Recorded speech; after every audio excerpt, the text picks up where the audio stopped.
বাংলাদেশে গ্রাম বাংলায় নির্বাত এক কোণে দাঁড়িয়ে আছে ইতিহাসের এক নীরবে সাক্ষী শোলগাছি রাজবাড়ি, যা নওগাঁ জেলাতে অবস্থিত।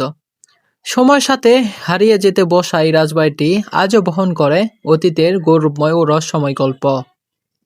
শোলগাছি গ্রামটি এই রাজবাড়িতে এক সময় ছিল জমিদারের বিলাসবহুল বাসস্থান।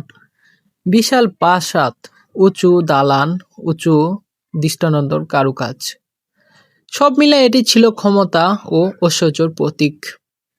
ধারণা করা যায় এই রাজবাড়িটি নির্মাণ করা হয়েছিল ব্রিটিশ আমলে, যখন বাংলার জমিদাররা নিজেদের প্রভাব ও প্রভাতি দেখায় এমন বিশাল প্রাসাদ নির্মাণ করতেন। কালের প্রতিক্রিয়ায় আজ সেই জৌলুস অনেকটাই শ্রেণীত। দেওয়ালে প্লাস্টার খসে পড়েছে, ছাদের অংশ ভেঙে গেছে, তবু প্রতিটি ইট যেন বলে দেয় শত বছরের গল্প। এই রাজবাড়িটি প্রতিটি কোণায় লুকিয়ে আছে ইতিহাস, ও কখনো আনন্দ উৎসব আর কখনো দুঃখ ও বেদনার স্মৃতি। এই দরজা জানালাগুলো এক সময় দিয়ে যেত জমিদাররা চলাচল। আজ সে এগুলো দাঁড়িয়ে আছে যেন কারো অপেক্ষা করতেছে, আবার কেউ ফিরে আসবে। স্থানীয়দের মতামতে এই জমিদার বাড়িটি ঘিরে রয়েছে নানা রহস্য ও লোককথা।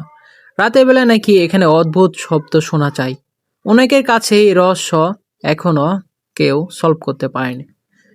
রাজবাড়িটির চারিপাশে এখনো গড়ে উঠেছে সবুজ প্রকৃতি, গাছপালা, বনলতা ধীরে ধীরে গ্রাস করে নিচ্ছে ঐতিহাসিক এই স্থাপনটি। এখন এখানে প্রায় অনেকে দেখতে আসে, ঘুরতে আসে। এই রাজবাড়িটির পাশেই একটি স্কুল আছে, যা শোলগাছি স্কুল নামে পরিচিত।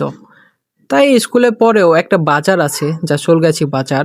বাজারের নিচেই এই অবস্থিত রাজবাড়িটি। দেখুন বাজারে কত সুন্দর মিষ্টি ও দোকান সমগ্র। সবাই আসার আমন্ত্রণ রইল এই ঐতিহাসিক স্থাপনাটি দেখার জন্য। ধন্যবাদ সবাইকে।